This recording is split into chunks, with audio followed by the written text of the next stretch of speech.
Я вечером приеду, я ее подпишу. Хорошо. И тогда завтра вы потом деньги переводите. Ты ему дал деньги, он нам не привез. Я просто, когда мы с тобой это поняли, мы все равно это делали. Мне Даниэлу по-любому надо было позвонить, что вот он эти деньги или нам донес, Я тебе верну.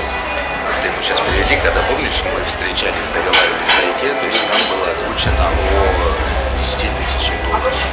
Это я тебе говорю для примера, это ты с ними должен нам говорить. Они должны сказать, все, вот столько от прибыли каждый месяц будете переводить мне на счет.